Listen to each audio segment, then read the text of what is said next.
Okay, good morning. We're going to go ahead and get started. Uh, Colorado Department of Labor and Employment weekly press briefing. We have Joe Barella, Executive Director of CDLE, Phil Spessart, Acting UI Division Director, Ryan Gedney, Senior Economist. I'm Cher Hobbin, Deputy Executive Director and Chief Communications Officer. This morning, we will be updating you on the implementation of Phase 2 of the Continued Assistance Act. These are the federal extended benefits. We rolled out Phase 1 previously, we've been reporting on, and so we're prepared to update you on our plans for Phase 2 rollout. Quick update on call center and then take your questions. So with that, I will turn it over to Joe Barella. Thank you, Cher. Good morning, everyone. I hope you continue to stay safe and well. Great news this morning. I'd like to announce and let everyone know that starting on Saturday, February 20th, which is earlier than we anticipated last time we talked, that we will roll out Phase 2 for claimants. They will be able to begin certifying their weeks for the payment, filing new claims and reopening if they were moving into new programs. And so that's really exciting that we are able to finally announce that people will start being able to take care of the Continued Assistance Act Phase 2. In this phase, Pandemic Unemployment Assistance, PUA, and Pandemic Emergency Unemployment Compensation, PEUC, claimants who have exhausted the balances on their claims before December 26 will be able to start certifying and receiving benefits. Also, PUA and PEUC claimants who have exhausted their balances since Phase 1 opened on the 1st of this month will also be able to start collecting benefits again. Claimants who have exhausted their regular state unemployment benefits since December 26 will be able to apply for PEUC. It will also allow new PUA claimants to file claims through the Continued Assistance Act. All new PUA filers will be required to go through the ID.me verification process. We know that this is an extra step, but it will definitely help us to reduce fraud in the system as we require new applicants to certify their identity prior to completing an application. Phase 2 will extend the PUA and the PUEC benefits up for an additional 11 weeks. I think claimants receiving benefits will also receive the federal pandemic unemployment compensation, which we all know is the additional plus up of $300 a week. We emailed all claimants on Tuesday who might be eligible in Phase 2 on the processes that they need to start taking today and tomorrow to be ready to certify starting on Saturday, the 20th. Keep in mind, this includes those who have exhausted since the deployment of Phase 1, and also includes those people that have exhausted prior to the 26th of December. We will continually communicate with claimants on the process and what they need to be taken care of so that they can expedite the processing and the payments getting into their accounts. We understand and we know that the gap in the benefits from when they exhausted these programs, it could have been the 26th of December or even prior to that, has been a hardship on Coloradans. But we are committed to making sure that we're doing everything possible, that our systems are in compliance with rules and regulations that are required to administer these benefits to eligible unemployment claimants at this time.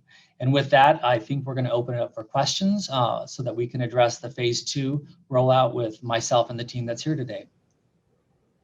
Thanks, Joe. Just to follow up on a couple of things Joe addressed. So we did email 289,000 claimants earlier this week and laid out the steps that they would need to take between that email and when we are preparing to deploy tomorrow night. The system will be down to help us with deployment starting at 5:30 p.m. tomorrow night. We'll come back up at 3 a.m. on Saturday. So any claimant who needs to access the system, request a benefit payment, check on the status of their claim, will need to do so before 5:30 p.m. tomorrow. We'll be posting web alerts on coloradoui.gov and also updating our Continued Assistance Act webpage. We've already updated the virtual agent and communicating through the various channels that we have in place. We will also be sending another email to that same list that we emailed earlier this week over the next day and a half, informing them on next steps. So with that, while we wait for questions, I will go ahead and provide just a quick update on call center activity. We've seen a continued decrease in calls coming into the call center this week. We saw a 65% decrease over the previous week and a 90% decrease over the first week in February. That dramatic increase the first week of February was certainly due to the rollout of phase one and a lot of questions coming in with regard to who was in phase one and who was in phase two. We had just almost 60 agents start in our regular UI call center this week. We added another 100 agents in the third-party call center. This week, we also announced that we're hiring a class of 50 new call center agents. We'll go ahead and drop the link to that job announcement in the chat. These would be state employees, the agents that would actually work in the division's call center, not the third-party call center. As we've reported previously, our third-party call center does have an open-ended recruitment effort in place, and they are now just hiring Colorado residents. At the end of the day, the third-party call center now has 600 agents, and again, is on a continuing open-ended recruitment call for additional support. We will be having extended call center hours this weekend to support claimant questions on phase two. Saturday and Sunday will be 10 to 4. We'll also be announcing extended hours for next week, and all of this will be posted at coloradoui.gov. So with that, let's go ahead and go to questions. Good morning, Dennis. That is correct. We've seen close to 1 million suspected fraudulent claims.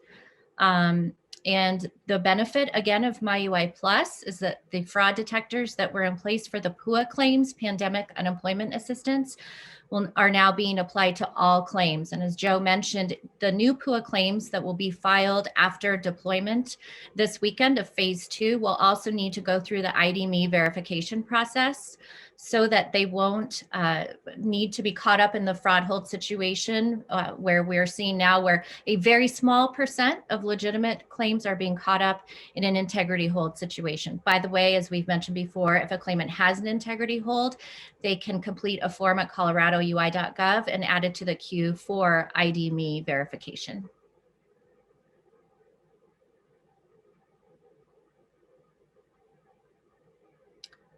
Tamara, actually not at this point. We're right now, I believe, up to 25,000 ID emails a day that go to individuals who do have a program integrity hold. So we are quickly moving through any list of holds that people were experiencing. Our goal was to, once we deployed MyUI Plus on January 10th, get through that initial backlog of holds, also get through those who had taken time to either complete the form or call into the call center reporting an integrity hold. Eventually, our goal will be that all claims, including regular UI claims, will go through the ID.me process, and so that they can avoid being caught up in a delay in verifying their identity. The 1 million is since the beginning of the pandemic in terms of integrity holds.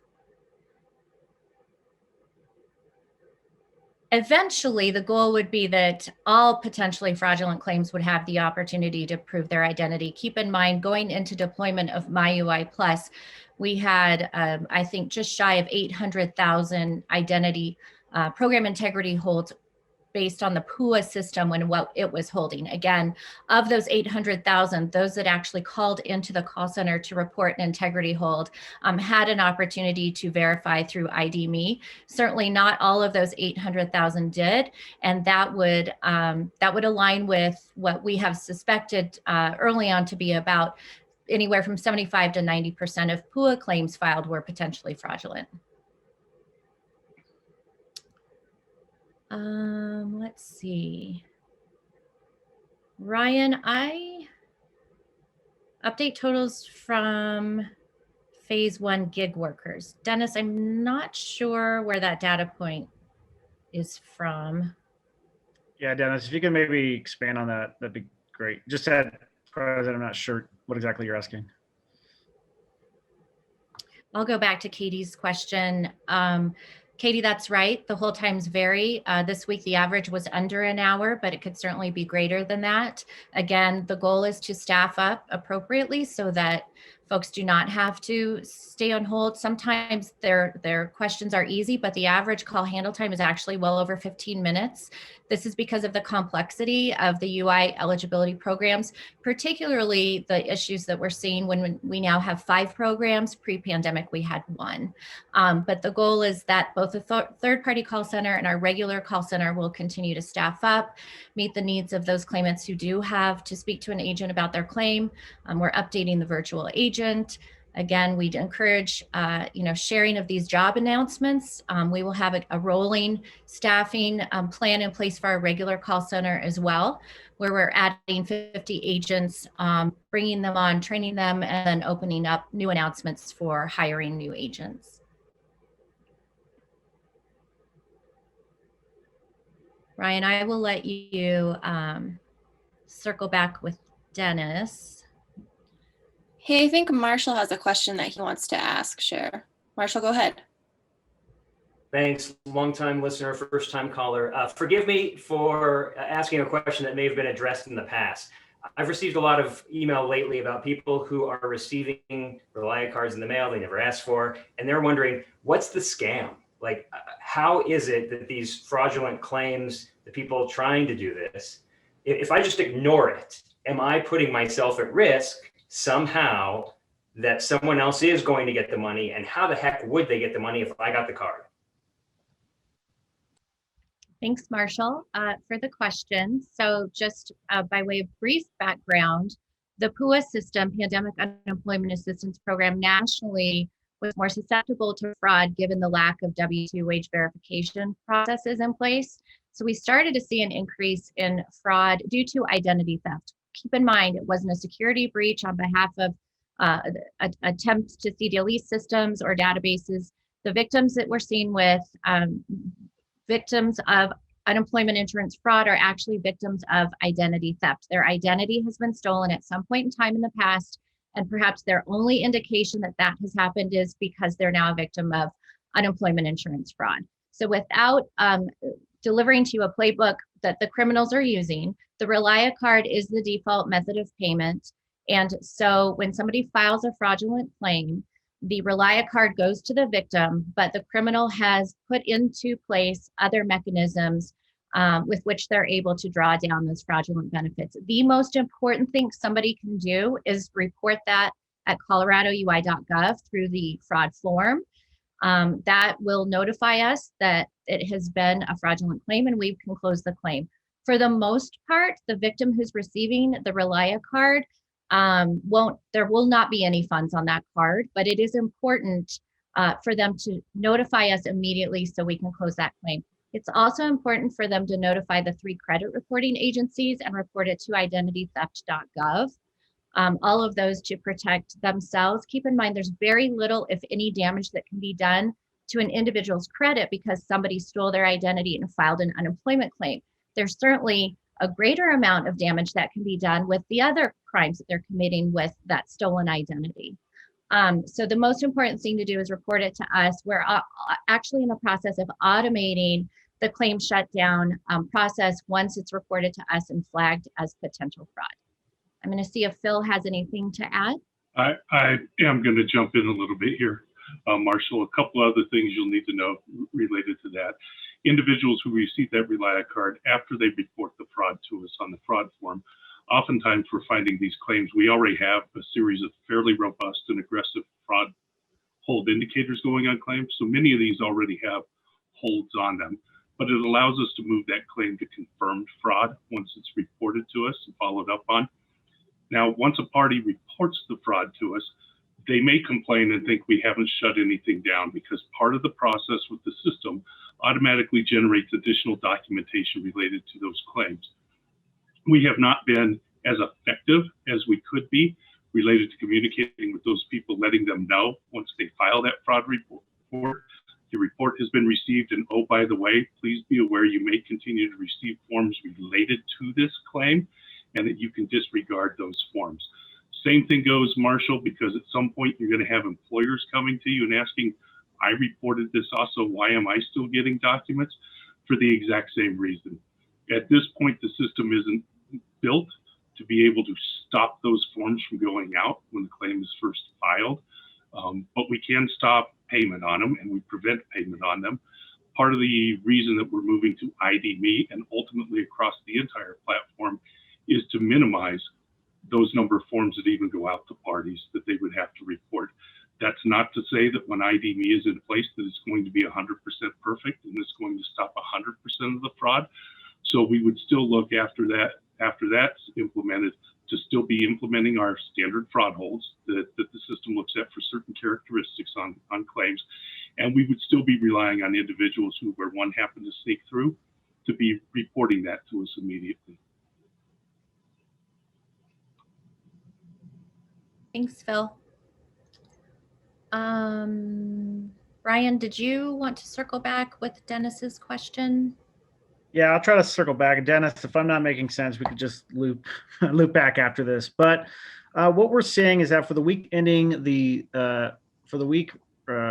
13th, we had approximately 40,000 individuals request payment within PUA, and about 25,800 individuals request payment within PEUC. And again, these are just individuals who are eligible for the phase 1 rollout. Now, I don't have the FPUC totals here. I only have FPUC totals available for all program types, but for PUA over the past 2 weeks, about 48 million has been paid out to PUA claimants. And again, that does not include FPUC, just your base PUA payments. PUC, a little over 56 million over the past 2 weeks. If we include all programs, that includes regular UI, we've paid out a little over 200 million in the last 2 weeks in FPUC. And again, that's the $300 a week. Let me know if you need anything else, Dennis.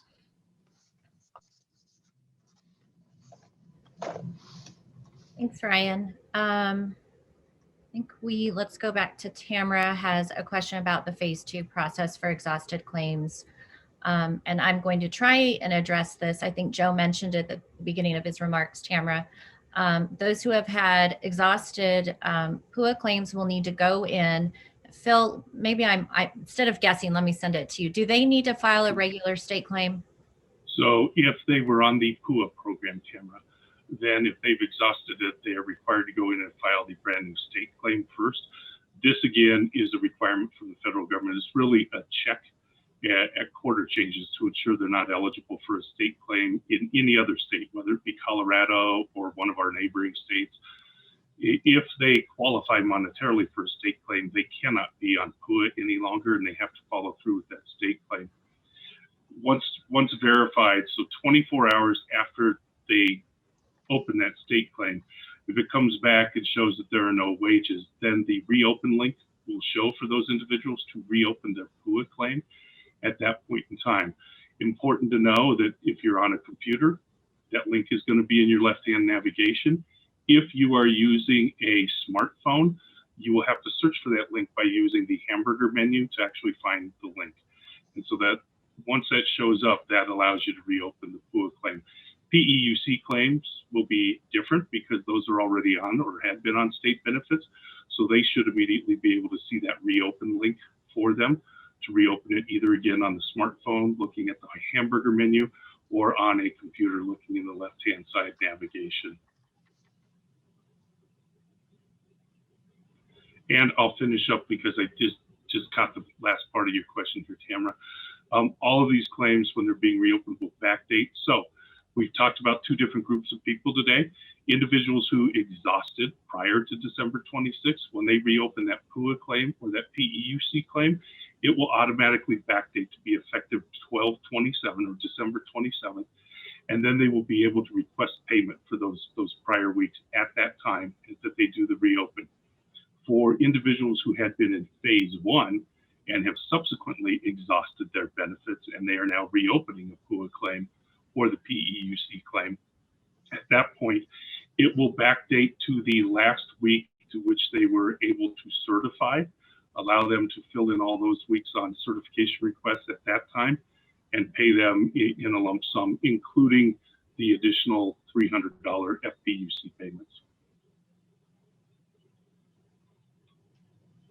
Could I ask our moderator, just make sure that we've let folks in from the waiting room as well? Thank you. So let's go back to Blair's question about the number of people in phase 2. This is a tricky one for a couple of reasons. Number one, we have people who were in phase 1 because of the backdating to 12/27 exhausted the balance on their claims. Those people then automatically were pushed into phase 2.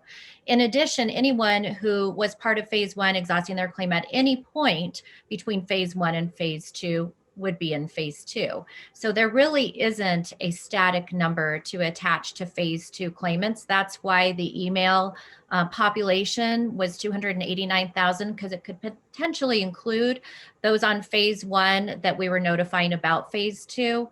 The reality is, at the end of phase 2, we hope we've captured the majority of claimants who would have been eligible for either phase, and also eligible for the other phases that we've mentioned previously. Phil, anything to add there? No, I think you hit that one there. But as long as I'm on, I think we've ignored Katie Weiss's question about reporting long phone wait times. So sorry, Katie. I addressed that, Phil. I addressed that. About the hour and that we're continuing hiring. Yeah. I will note one other piece here, Katie. We're looking to adjust how our actual in-house call center operates too. As you'll note, it's been strictly a callback center at this point in time, so we're looking to be able to adjust that so individuals that might have more complex issues to deal with that the third-party vendor wouldn't be able to help could be able to get through directly to our staff in a more timely manner. I'm going to follow up a little bit on this, Katie, only because when I first started for this department in this division in 1992, that was during a period of extended benefits. When I was working in the call center, which is where I initially hired in, there were 120 of us at the time that I hired in. And you know what? People couldn't get into the call center at that time either during that period of extended benefits. It was a volume issue. People would wait 3 hours if they could even get in, or they would get the busy tone. Every time that we've had an extended benefits program, because of the sheer volume, it has always been a challenge to be able to answer all of those incoming phone calls. That's not just for us as a state, that is for any of the other jurisdictions that also administer unemployment insurance programs. So each of us struggle with the same thing. That doesn't mean that we don't look to continue to improve it and continue to try different means by which to answer those calls. That was the reason initially that we changed to a callback center, which allowed people to actually create a specific time when they would receive a call and not have to be trying to call in every day and getting that busy signal. Now, again, as we've gone along, it's apparent we need to still make some changes in that area, so we will continue to change and adjust to better serve our customers. Thanks, Phil. I will add, I remember during the Great Recession when Phil and I were here trying to manage claimant communication, we had hold times over 5 hours. And so again, the virtual agent was not the one-size-fits-all solution. It's a process of implementing solutions and then creating a hybrid approach to addressing the volume. I want to circle back to the question from Dennis about how many have been released and how many, how much we've released. So looks like we've released just about 28,000 fraud integrity holds, Dennis, totaling about $25 million. And we've emailed 114,000 claimants with the option to complete the ID.me verification process.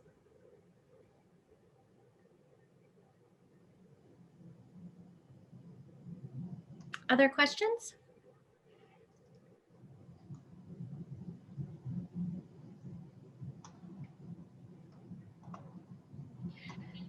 $1099s. Well, that's pretty broad, Charles, but let me see if I can.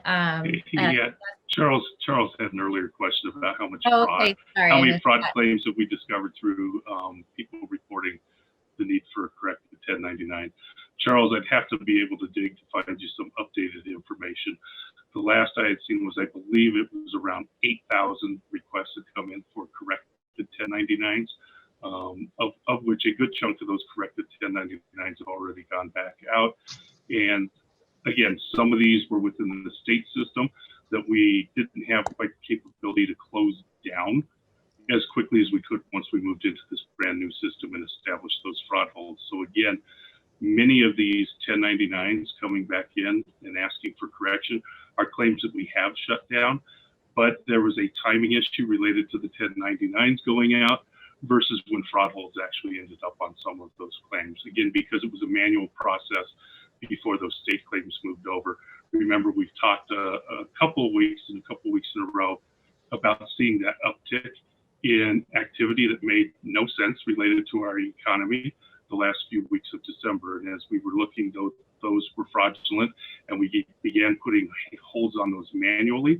And then again, once we were able to move over January 10th, we were able to do those in one fell swoop to get all the rest of the holds on.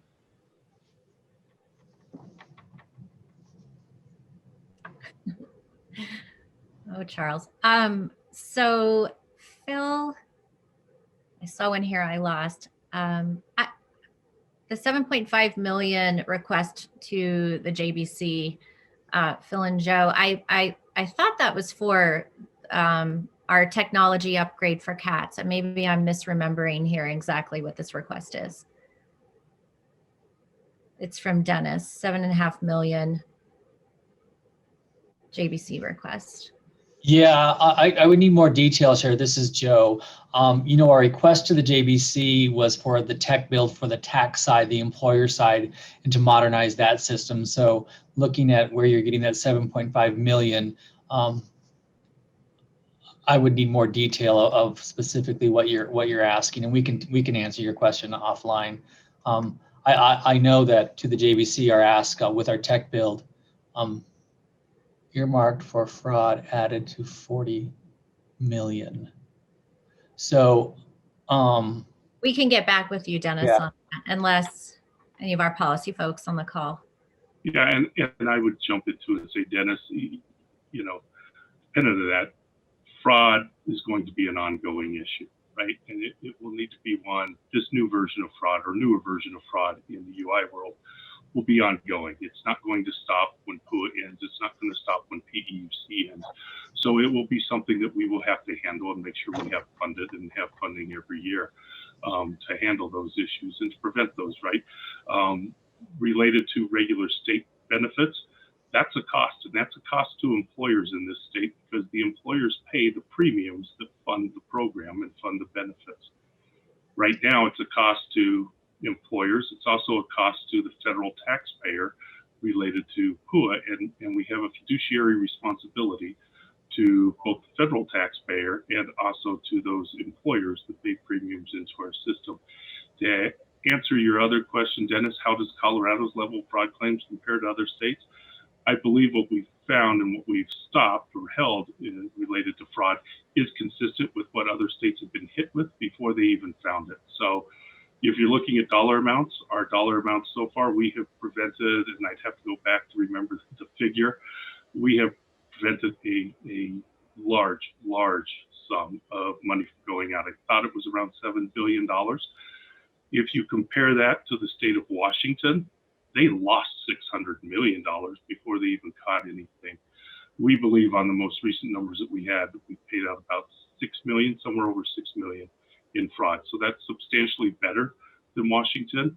It speaks to Mr. Getney here and some other individuals within our department who look at those numbers every week related to claims being filed, who ask questions when something doesn't look right away. And that allows us to react in a far quicker manner and then start acting in a more proactive manner to prevent it. So we were one of the first states to start these fraud holds up front, and they are aggressive. We know that we are still catching some innocent victims up in those fraud holds. So Dennis, you need to understand that every week we also go through a lengthy process with a vendor where we continue to try to adjust those fraud holds. We end up having to place new fraud holds in every week because these fraudsters, once they find out you're stopping something, they try something very different. Yeah, and thank you, Phil. I think that was very comprehensive in what the department really looks at.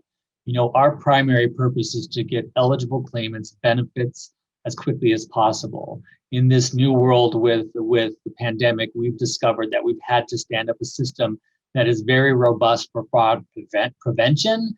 And now we have to look at how do we look at investigation, enforcement of fines, and then actually collections. And so this is not just a Colorado problem, it's a multi-state problem that will take many, many local partners, state partners, as well as national partners, the Department of Justice, the State Selective Service, the Treasury Department, the Department of Labor, as we look at how to prevent fraud and start collecting money that was paid out fraudulently to these criminals. Thanks, Joe. Before we move on to Ryan's report, wanted to see if Daniel Chase wanted to add in. I think he has some things to add to help with some of the questions outstanding. The one I wanted to clarify here shares the JBC 7.5 million. I found where you got that number. So just to clarify a little bit, the JBC process, the UI division is federally funded in almost its entirety, and that the only outlier to that is the technology upgrades portion, as the federal government has not chosen that they will be responsible for that side of the UI part or UI division. But in terms of the 7.5 million, that was a JBC guess at how much they would increase our informational line item. So they don't appropriate federal funds to our department. Our department receives those federal funds and can spend them at will. The JBC was guessing that we would receive another about 7.5 million in federal funding for fraud recovery. At this point, we have received additional federal funds for that's earmarked specifically for fraud, and we would also expect that amount to increase from the federal government. Daniel, as long as you have the floor, do you want to speak to the ability to certify for weeks on Saturday or? Yes. Blackout? Yeah. So phase 2 will launch, as they've all said, on Saturday. At this moment, claimants will be able to reopen their claims in PEUC and PUA. At this point, we have not confirmed the functionality to immediately certify for payment weeks. So when we launched phase 1, you reopened your claim and certified for payment that same day. We are currently expecting the certify for payment have to batch overnight. So that will then become available on Sunday to people who reopen their claims on Saturday. We are working to try to get that functionality online by Saturday, but we're not sure we'll get there by then. But the earliest people, the latest people will be able to certify would be then Sunday, where those weeks will appear for them to certify. Thanks, Daniel. I think we have some outstanding questions. Can we go ahead and turn it to Ryan for his brief update, and then we'll return to questions. Thanks, Cher. Just a couple talking points here, data-wise. For the week ending February 13th, for regular UI, again, this is fraud adjusted, but we estimate there were 12,151 initial claims for regular UI. For PUA, that's 8,000. Again, that's also fraud adjusted. The 8,000 is just for those who are reopening their claim and are eligible for the phase 1 rollout. For continued claims, regular UI, about 70,000 continued weeks claimed for the week ending February 6th. And that level has hovered around 70 to 72,000 over the past few weeks. For PUA, for same week, 67,500 continued weeks claimed. And for PEUC, 47,300 continued weeks claimed. That does include backdating. Individuals can request payment for multiple weeks going back to the week beginning December 27th. So in an attempt to kind of break out like how many individuals are requesting, we started a new series. I've also added this data series to the suite of charts that we provide within the press release each week, the PDF. So we estimate that a little over 129,000 claimants filed continued claims over the week of the 13th. Again, they're requesting payment. That doesn't necessarily mean they'll receive payment, but again, they're requesting payment.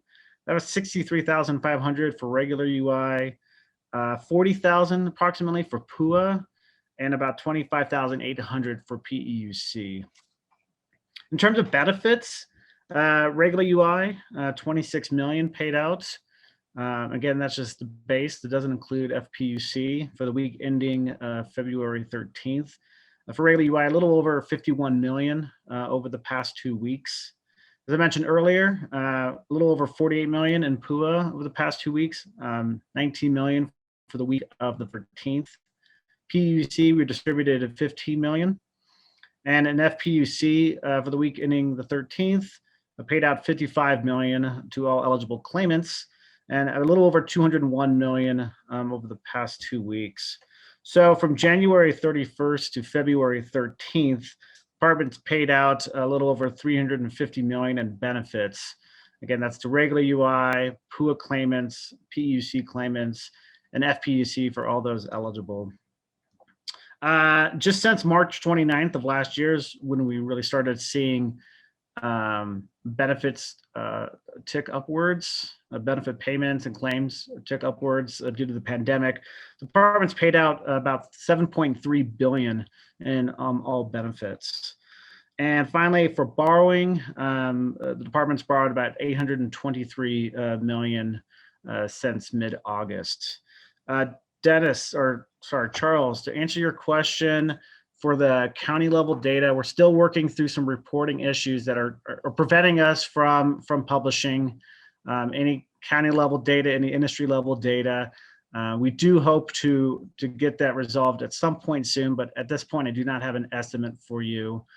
But I will certainly keep you all posted on that progress, or when we do finally break through and are able to publish that data, and we'll also post it on LMI Gateway. With that, I'm happy to answer questions and send it back to Sharon. Thanks, Ryan. I think we have one outstanding question about the number of claimants in phase 2. As we mentioned, this isn't a static number for a number of reasons, including exhaustions that happened since phase 1 or folks who exhausted because of the backdating that occurred from the effective date of the legislation and phase 1 rollout. So again, we believe the 289,000, while it could include phase 1 claimants, that's important because at some point those phase 1 claimants may roll into phase 2. So we don't have a firm number, a hard and fast number on who specifically is in phase 2.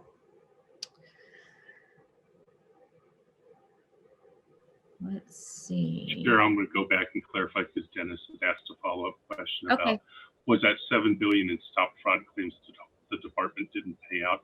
That's correct. You heard that correctly, Dennis. We believe we prevented $7 billion of funds going out on fraudulent claims by instituting those holds as quickly as we did.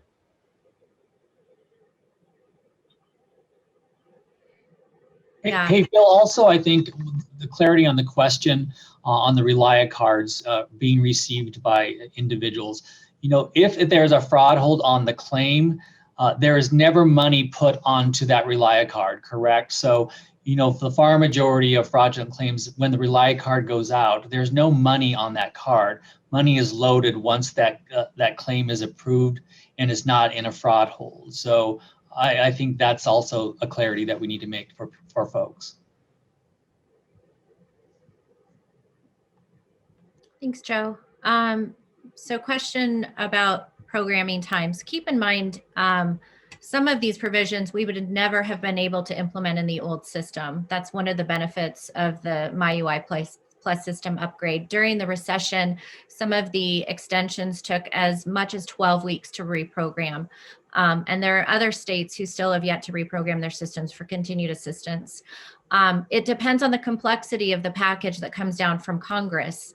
The more complicated they make these programs, the more difficult they make the programming requirements. So we certainly are advocating our congressional leaders to please try to make this next round of benefits as simple as possible to reduce programming time and ease the burden on the states. Certainly that gets benefits into the hands of people who need them quicker.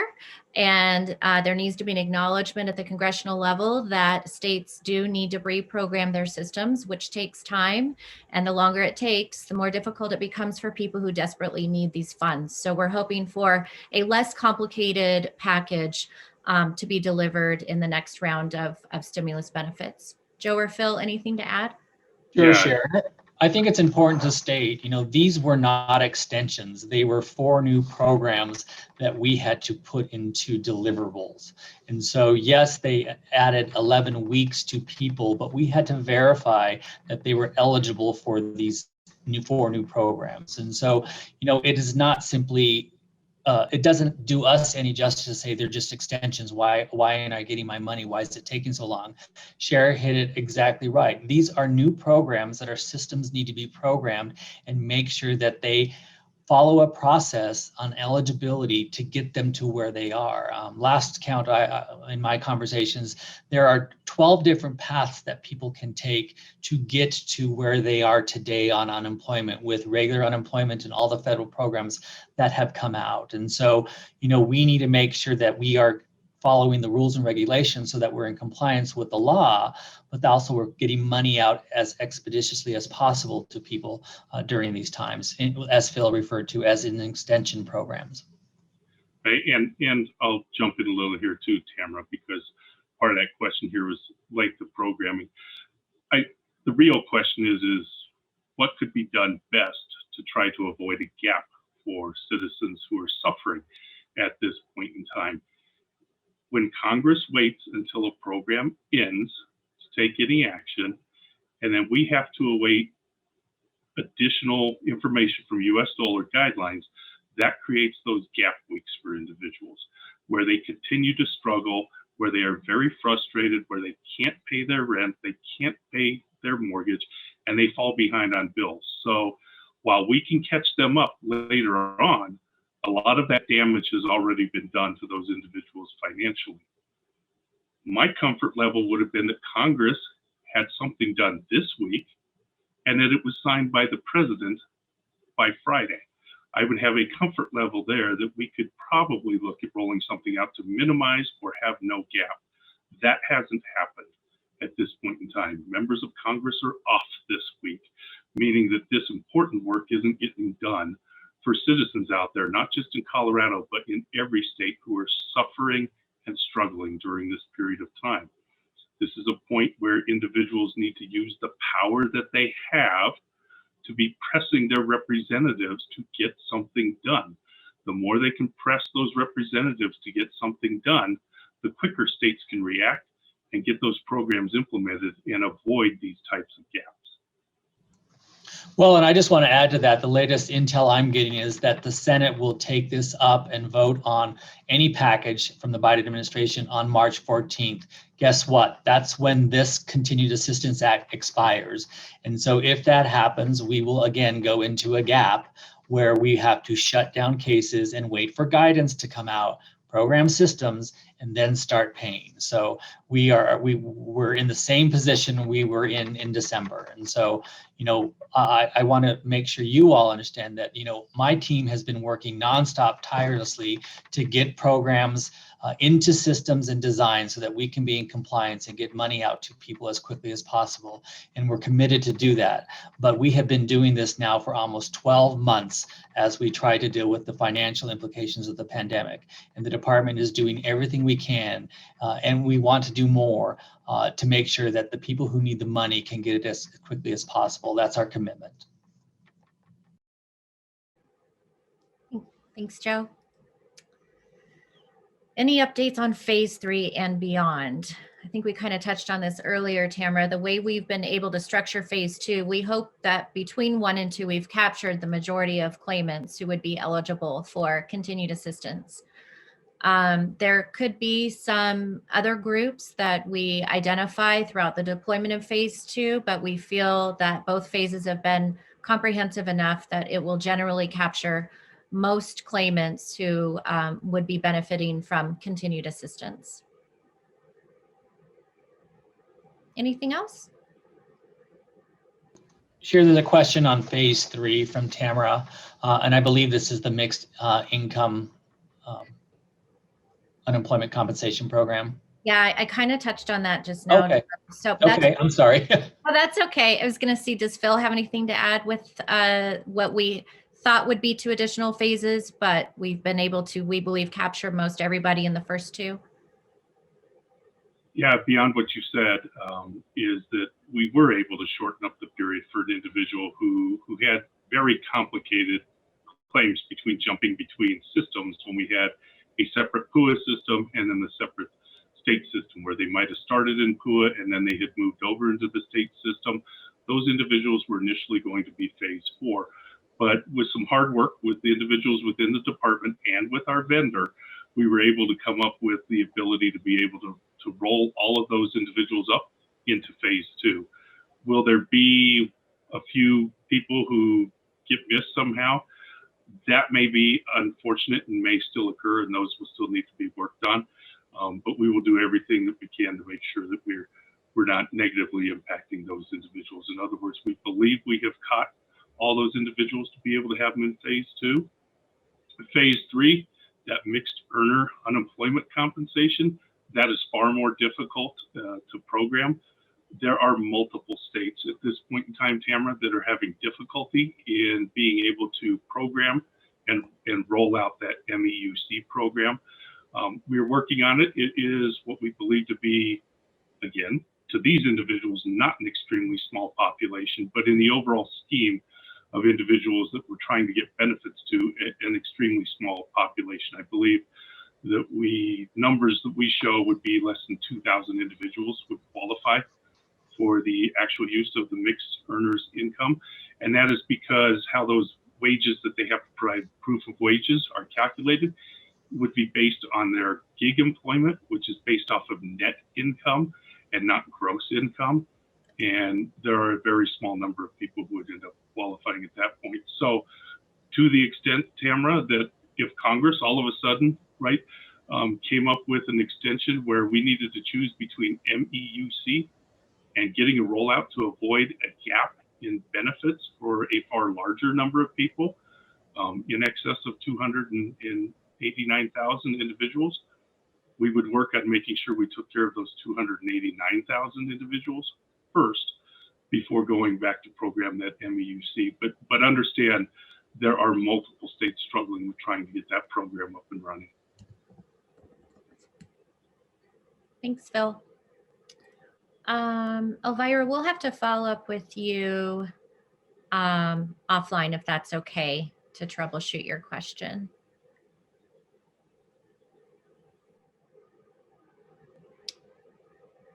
Any other questions? Just a reminder, all of the updates on continued assistance will be on coloradoui.gov shortly if they aren't already. We will be sending out a follow-up press release this morning, recapping everything we discussed in today's call, including the recording to the call and talking points. So if you think of anything that you forgot to ask, please do get in touch. I neglected to acknowledge Jessica Smith, our new UI press secretary. Please direct questions to her. This is great on-the-job training for her. I think she's going into week 3, but please do direct questions to her. And with that, we'll conclude the call. Ryan, do you want to just mention again where we are with benchmarking in case folks are looking for the January unemployment rate? Yeah, sure thing, Cher. So as we mentioned before, we're going through our annual benchmarking process that impacts our monthly job numbers and our unemployment rate, labor force numbers. We will publish January data as well as benchmark data. So that's going to be revised data for 2020 on March 15th, and we'll have a corresponding press release and press call that day as well. So on March 15th, a little under a month from now. And that's a Monday. Those dates are also available at LMI Gateway, colmigateway.com, I think. I think that's right. All right. Thanks, everyone. Thanks for joining. We'll talk to you soon. Take care. Bye-bye.